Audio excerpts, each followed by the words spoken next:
Well, hello again, everyone. Welcome to the Sports Corner. I'm Regner. It's time for another edition of my video blog, a special World Series edition, as we talk about the Tigers losing game number 1 to the World Series to the San Francisco Giants by a score of 8-3. First and foremost, you just have to say that the Tigers were absolutely beaten up today or this evening by the San Francisco Giants. Their top 4 hitters were 10 of 16 and drove in 7 of the Giants' 8 runs. Of course, Pablo Sandoval, the Panda, the gigantic Panda, the Panda Man, whatever they call him, absolutely made World Series history tonight. 3 home runs, knocked in 4 runs. He was 4 for 4. He seems to have Justin Verlander's number. Obviously, a couple of home runs off Justin Verlander, and then a home run off of Al Albuquerque, who has never given up a home run in a major league game during the regular season,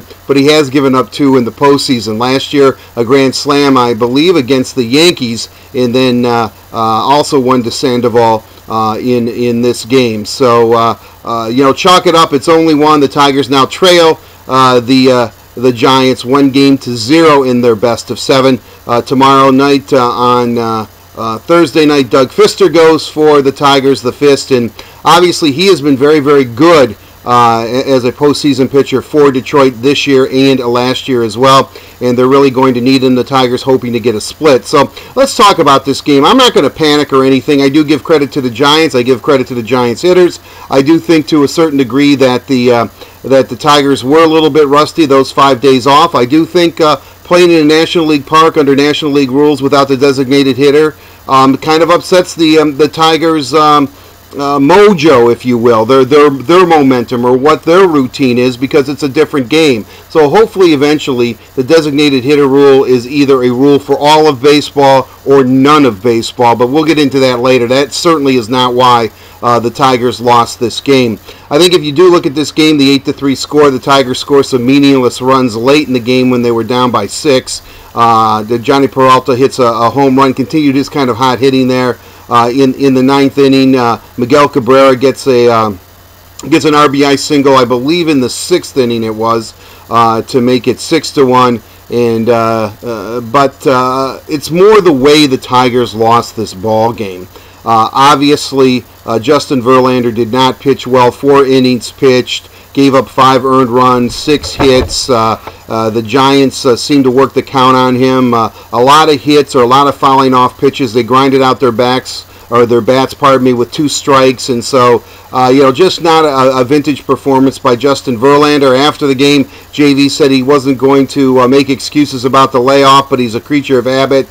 So if there is a Game 5, and I fully expect there will be a Game 5 Monday in Detroit, Monday evening in Detroit, Justin Verlander will get the start, and I would like to see Justin Verlander go at the Giants at least one more time in this series. A couple of other factors, Jose Valverde, I think you really have to feel for him and have some compassion for him. When he was taken out of the game, he did not play very well, did not pitch very well. It was the perfect opportunity for Valverde to get back in good graces with Tiger fans and with his manager, Jim Leyland, by being in a blowout, a non-save performance. And he ended up giving up a couple of runs, and then that shot at him in the dugout where it looked like tears were welling in his eyes if he wasn't crying, and then kind of wandering aimlessly, lost, searching for answers in the Tigers dugout, was a tough thing to watch. And I wish him the best. I doubt if he pitches again in this World Series, if he'll ever pitch again in a Tigers uniform. But let's remember that Jose Valverde did a lot of good things in the Tigers uniform as well. But certainly, for whatever reason, he is just, I don't know if it's Father Time caught up with him or whatever. He is just, I think, aiming the ball, has no direction on his pitches. They're 92, 93 mile-an-hour fastballs right down the plate, and every major league hitter can hit that ball. But again, the story for me was the way the Tigers lost this game. Bottom of the lineup, didn't produce any hits. The bullpen was shaky at best, although Benoit came in and did a fine job. Porcello wasn't too bad.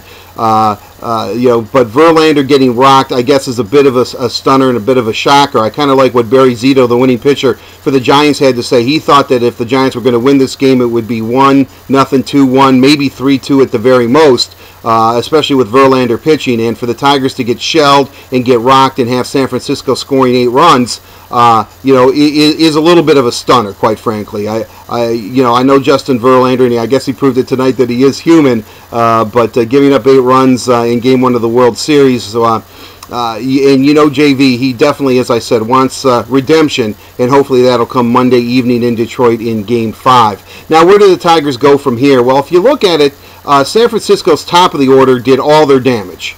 And they're a very hot and they're a very streaky team. Scudero kept it up, Sandoval kept it up, and so I think the key is when you have a streaky team is that you have to shut them down. Doug Fister's the key. He has to pitch almost a shutout game, and the Tiger bats have to get going. I thought the difference in this series is that Detroit's starting pitching would hold true to form, that they would be what they have been during the postseason and during the second half of the season, actually, the regular season that is a juggernaut, difficult to stop, give you at least 7 good, strong, if not 8 good innings of solid starting pitching.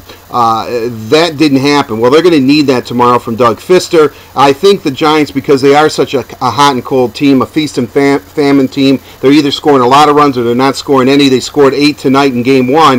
I think if the Tigers start shutting them down, hopefully getting inside their heads, and then the Giants, which, as I said, can have been known to go on a cold streak, maybe they'll start questioning themselves, slow their momentum down and their confidence down, because they're a scrappy, pesky, confident bunch of baseball players right now, and why not? The Tigers came into tonight's game on a 5-game winning streak, and the Giants were on a 3-game winning streak. Now it's a 4-game winning streak. So big game number 2, must-win situation for the Tigers. Well, certainly they would like to have a split with the opportunity to close out the Giants in Detroit, because the next 3 games will be in Detroit over the weekend and next Monday, Saturday, Sunday, Monday, that is. So, again, I mean, there's not much to say when your team is soundly beaten and thoroughly beaten, as the Detroit Tigers were by a score of 8-0. Everything seemed to work out fine. The baseball gods were kind. The ball being hit, I think I'm about to sneeze, so excuse me.